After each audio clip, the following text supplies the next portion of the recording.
안녕하세요. 네, 오늘 이렇게 올마이티 시간이 다시 돌아왔습니다. 예. 이주희 강사님 진짜 오랜만에 봬요. 그죠. 잘 저희- 지내셨어요? 네, 그럼요. 덕분에 잘 지냈습니다. 우리 지은 씨는 못 본 사이에 더 예뻐진 것 같아요. 올마이티 덕분입니다.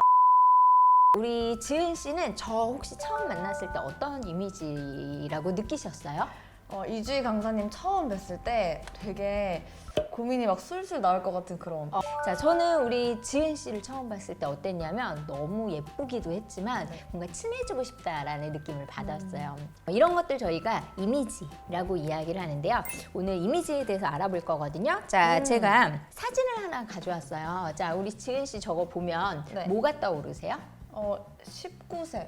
19세, 그죠? 자, 19에 이렇게 동그라미가 쳐져 있는 그림을 보면 우리는 19세 이상 관람과 뭐 19세 이상 뭐 이렇게 글씨가 써져 있지 않더라도 저 그림만 보고서 19세 이상은 뭘 할 수 있다라는 거구나 라고 느끼죠. 네. 하나의 정보를 또 다른 정보로 대체할 수 있는 걸 저희가 이미지라고 해요.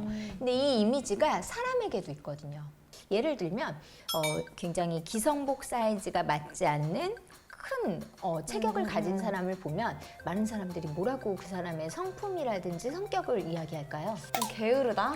맞아요. 그죠? 실제로 이렇게 체격이 크신 분 중에 굉장히 부지런하고 그다음에 굉장히 민첩한 분들도 맞아. 많아요. 그죠? 그럼에도 불구하고 사람들의 머릿속에는 조금 체격이 큰 사람을 보면 아, 저 사람은 게을릴 것 같아. 좀 느릴 것 같아. 둔할 것 같아. 이런 생각을 하더라는 거예요. 그래서 사람에 대한 이미지는 우리가 누군가 그 사람을 만났을 때 느끼는 느낌이나 감정. 아, 저 사람 좋아. 저 사람 마음에 들어. 저 사람 내 스타일이야. 여기서 끝나면 괜찮은데 거기서 끝나지 않고 그 사람의 성격, 성품, 능력까지도 평가를 하더라는 거예요. 그래서 내 이미지 관리가 굉장히 중요하다라는 거죠. 나는 하지 않되.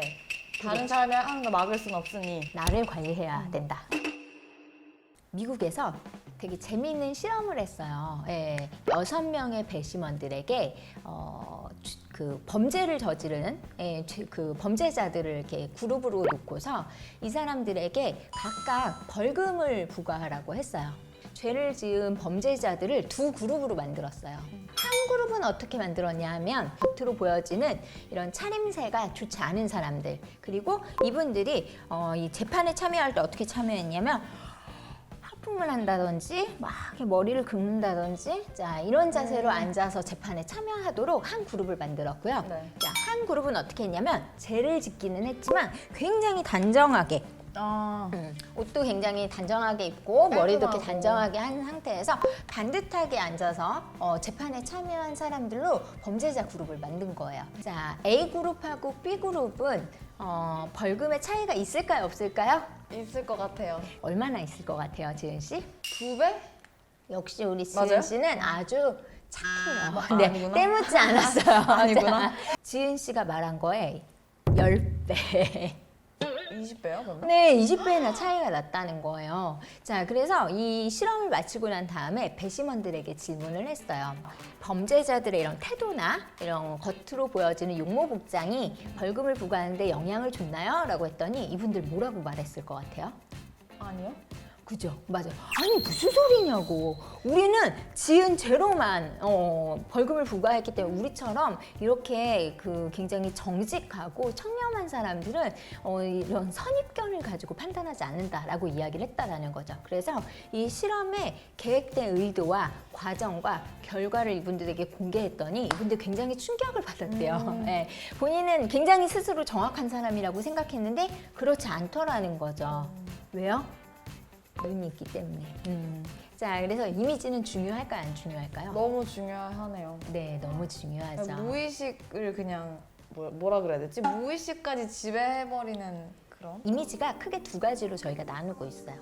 1차적 이미지, 2차적 이미지.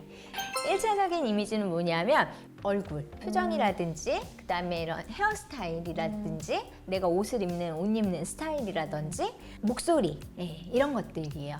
자, 이런 것들은 바로 보이죠. 네. 네, 본인의 의지에 따라서 빠르게 변화할 수 있는 거 저희가 1차적인 이미지라고 해요.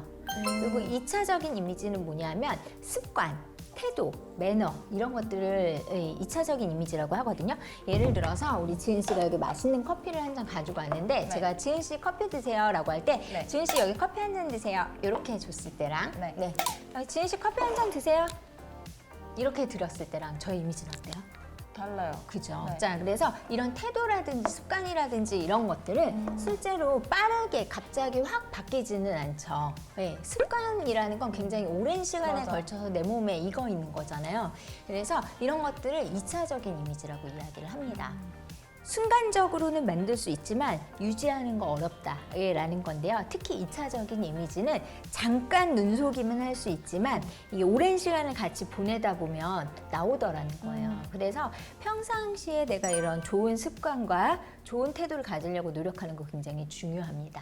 자, 그러면 오늘 이제 수업 중에 저희가 이제 요새 이미지 이야기를 할 때 항상 같이 따라다니는 말이 이미지 메이킹이라는 말이 같이 따라다니거든요. 네. 실제로 이미지 메이킹이 잘 되어 있는 사람과 그렇지 못한 사람을 두었을 때 주변에 있는 사람들에게 말 걸어보세요 라고 하면 조금 이미지 메이킹이 덜 되어 있는 사람은 다른 사람에게 말을 거는 것도 조금 조심스러워 하지만 내가 오늘 이미지 메이킹이 잘 돼서 뭔가 조금 나 좀 멋있는 것 같고 나 좀 괜찮은 것 같아요. 파워 당당.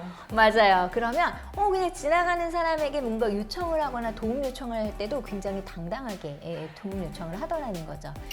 결론적으로 이런 좋은 이미지를 갖는다는 건 다른 사람이 나를 봤을 때만 좋은 게 아니라 나의 나에게도. 심리적, 맞아요. 나의 심리적인 부분에도 굉장히 도움이 많이 된다는 거 모두 다 기억하셨으면 좋겠습니다.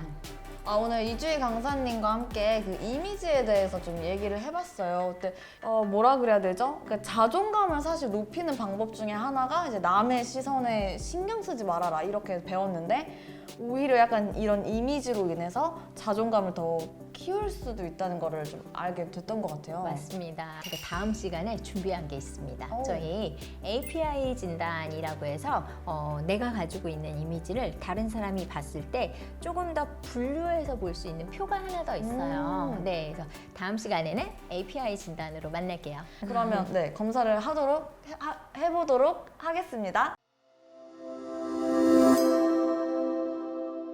안녕하세요. 안녕하세요. 5개가 어려운 사람이었어요.